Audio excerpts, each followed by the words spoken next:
Hello, everyone. Welcome back to another lesson where we'll tackle the TOEFL listen to an announcement task. We're going to break down a classroom announcement step by step to help you master identifying key instructions and main ideas. If you're finding these breakdowns helpful, make sure to subscribe to myTOEFL for more expert strategies. Let's keep working toward your target score together. Let's get ready to listen to a professor discuss a forensic science topic and a future field trip. Pay close attention to the specific terminology and the requirements mentioned for the upcoming session. Listen to a professor in a forensic science lecture. Welcome back to our forensics unit.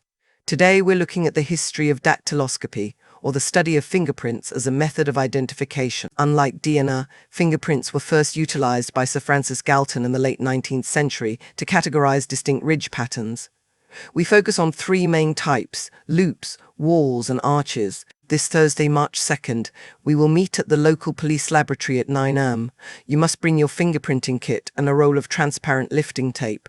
Please ensure you have completed the background check form on the student portal to gain building access.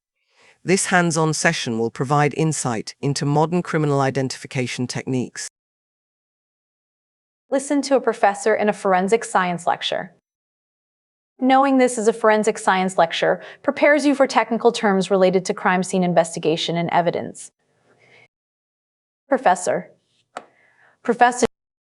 Since the speaker is a professor, expect a structured explanation followed by specific academic instructions for the class. Welcome back to our forensics unit. The professor uses the phrase forensics unit to establish the broader academic context before narrowing down the day's specific topic. Today we're looking at the history of dactyloscopy, or the study of fingerprints as a method of identification.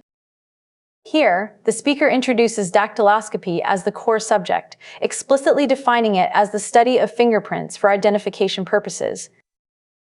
Unlike DNA, fingerprints were first utilized by Sir Francis Galton in the late 19th century to categorize distinct ridge patterns. The speaker mentions Sir Francis Galton to provide historical context, noting his work in the late 19th century to classify patterns. We focus on three main types: loops, whorls, and arches. This sentence categorizes the subject matter into three main types, which are loops, whorls, and arches, a classic detail often tested in TOEFL. This Thursday, March 2nd, we will meet at the local police laboratory at 9 am. Now the tone shifts to logistics as the professor specifies a meeting at the local police laboratory this Thursday, March 2nd. You must bring your fingerprinting kit and a roll of transparent lifting tape. This is a mandatory requirement, as students must bring specific gear like a fingerprinting kit to participate in the lab. Please ensure you have completed the background check form on the student portal to gain building access. To gain building access, students are instructed to complete a background check form via the portal, highlighting a crucial administrative step. This hands-on session will provide insight into modern criminal identification techniques. The professor concludes by emphasizing the hands-on session, which aims to show how these identification techniques work in the real world. What is the main focus of the lecture? This main focus question requires you to identify the primary subject discussed. Look for the central theme mentioned at the start of the talk. Let's start by evaluating option A, the biography of Sir Francis Galton as a geneticist. While the lecture mentions Sir Francis Galton, it focuses on his work with fingerprints, not a full biography of him as a geneticist. Now, let's look at option B, the history and classification of fingerprint identification. This is a strong match because the professor explicitly introduces the history of dactyloscopy and the classification of different ridge patterns. Let's check option C, the use of DNA evidence in modern forensic laboratories.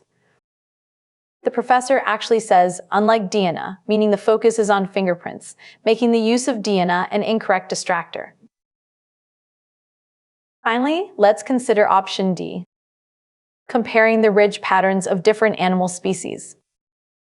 Although ridge patterns are discussed, there is no mention of different animal species in this human-focused forensics lecture. Therefore, the correct choice is option B because it encompasses both the historical origin and the categorization of fingerprints mentioned.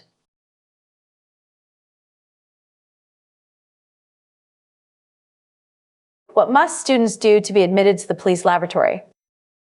This question asks about a specific requirement for the police laboratory visit. We need to recall the administrative tasks mentioned near the end. Let's see if option A is the answer. Purchase a new roll of industrial evidence bags. And the professor mentions lifting tape but never says students need to buy industrial evidence bags, making this an incorrect detail. Next, let's evaluate option B. Submit a background check form through the student portal. This is correct because the speaker explicitly tells students to complete the background check form on the student portal for access. How about option C? Attend a preliminary workshop on criminal law. The talk mentions a hands-on session at the lab, but there is no mention of a preliminary workshop on criminal law as a requirement. Look at option D. Prepare a presentation on the 3 main fingerprint types. While the professor lists 3 main fingerprint types, students are not asked to prepare a presentation about them for the trip.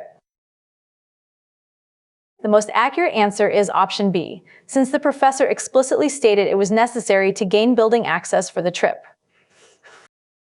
When tackling announcements, always distinguish between the academic content and the logistical requirements. Focus on names, dates, and specific items students are told to bring or complete. Keep practicing these details to boost your listening score.